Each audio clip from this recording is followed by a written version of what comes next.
الطيارة فيها أسرار أكتر من شنطة السفر نفسها. فيها كرسي ممكن ينقذ حياتك، فيها أكل طعمه مش مظبوط، فيها مرة ممكن تلاقي الطيار نايم جنبك وأنت ما تعرفش. تعالوا بينا النهاردة أكشف لكم أسرار الطيارة كلها. برجاء التوجه إلى بوابة المغادرة دي 32. تعلن مصر للطيران عن إقلاع طائرتها المتجهة إلى لندن. نتمنى لكم رحلة سعيدة. النهاردة أول حلقة من حلقات. هقول لك الأول، لما عملنا البرومو قلنا إن إحنا هنقول أسرار، بس لقينا ممكن تبقى الكلمة كبيرة شوية على أو الناس تفهمها بطريقة مش اللي إحنا نقصدها. اوقات كتير جدا البرنامج حلقاته هتكون دمها خفيف، حاجات بسيطة، حاجات في حياتنا. اوقات هنتكلم جد شوية، هنقول حاجات هتفيد الناس، هنقدم نصيحة للناس. اوقات تانية ان احنا ممكن نقول معلومات عامة. معاكم احمد دلال، وده برنامج هقول لك.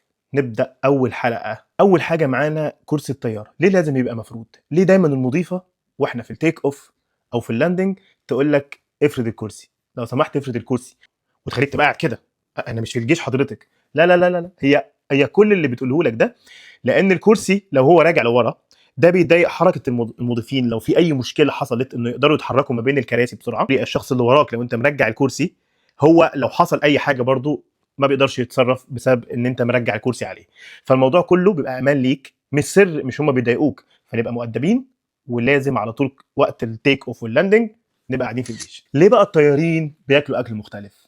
ده سر برضو من اسرار الطياره. تلاقي الطيار داخل له طبق بياكل منه، والمساعد داخل له اكل تاني خالص. وعلى فكره الاتنين بيتفحص الاكل بتاعهم قبل ما يدخل.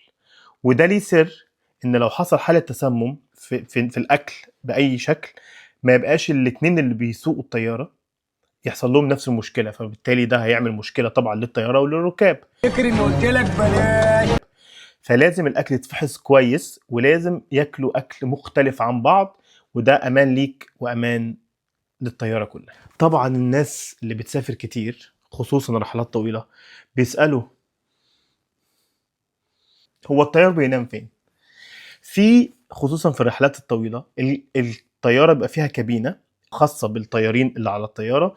الكابينه دي في بعض الطيارات بتبقى فوق في دور تاني، ومش شرط تكون الطياره دورين، ممكن تبقى الطياره انت شايفها انها دور واحد، لان طبعا في طيارات دورين بتبقى كابينه فوق، يعني ممكن تبقى فوقيك كابينه الطيار بينام فيها. لان بقانون الطيران لازم في الرحلات الطويله الطيار ياخد راحه، وبيسيب الطياره على الاوتو بايلوت او للمساعد بتاعه يدخل ياخد راحه.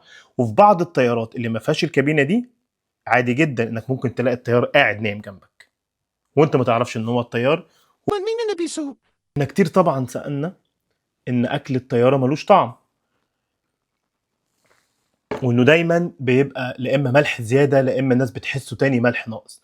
هو ده مش عيب في الاكل، هو ده سر من اسرار الطياره، بس مش اللي هم متعمدين يخبوه عنك. المره دي السر جاي منك انت. انا مني لله والله. حاسه التذوق عند البني ادم بسبب ضغط الدم والارتفاع اللي بتكون الطياره عليه، خصوصا ان معظم الطيارات بتبقى ارتفاعها فوق ال 10000 قدم، بيقل. فالضغط ده بيقلل حاسه التذوق عند الانسان، فبتخلي حاسه الذوق عندك متلخبطه بنسبه 30%. ورغم ان الشيفات اللي بيحضروا اكل الطياره بيكونوا مزودين ملح ومزودين توابل عشان يعالجوا الموضوع ده، بس يا خساره بتطلع منهم اوت. الحاجه الاخيره النهارده معانا في اسرار الطياره، طبعا كلكم شفتوا محمد هنيدي لما اتزنق يا اخوانا اللي في الطياره انا اتشفطت. وايه اللي حصل. حمامات الطياره شغاله بنظام اسمه فاكيوم سيستم، نظام شفط. لازم يكون نظام الشفط ده على درجه عاليه جدا جدا من القوه علشان ما يسيبش اي رواسب لما اي شخص يستخدم التويلت، ولا انه يسيب اي روايح.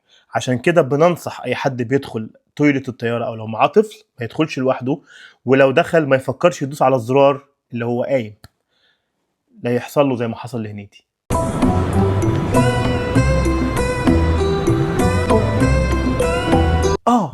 نسيت اقول لكم، مفيش حد جزمته بتتاخد جوه الطياره، عشان ده سؤال كتير انا سمعته، جزمتي ايه اللي حصل لها؟ انتوا خدتوها جوه الجزمه؟ ربنا يعوض عليك.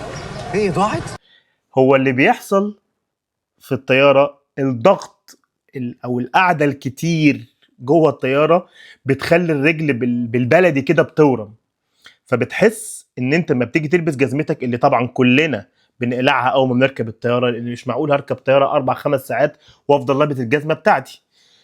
بتيجي تلبسها تحس انها ضاقت، لان رجلك ضغط بتاع الدم فيها بيتغير، فبتحس انها كبرت شويه. وما تقلقش، هي جزمتك. المال الحلال، المال الحلال اهو، المال الحلال اهو.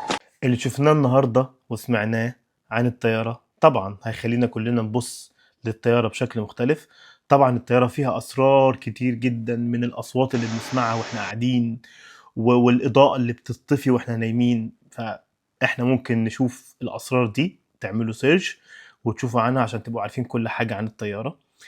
الحلقه الجايه انتظرونا، عشان دي حلقه هتبقى قويه جدا وتقيله جدا عن الاي اي، وليه لازم نخاف من الاي اي وناخد بالنا علشان اولادنا وعلشان حياتنا الشخصيه.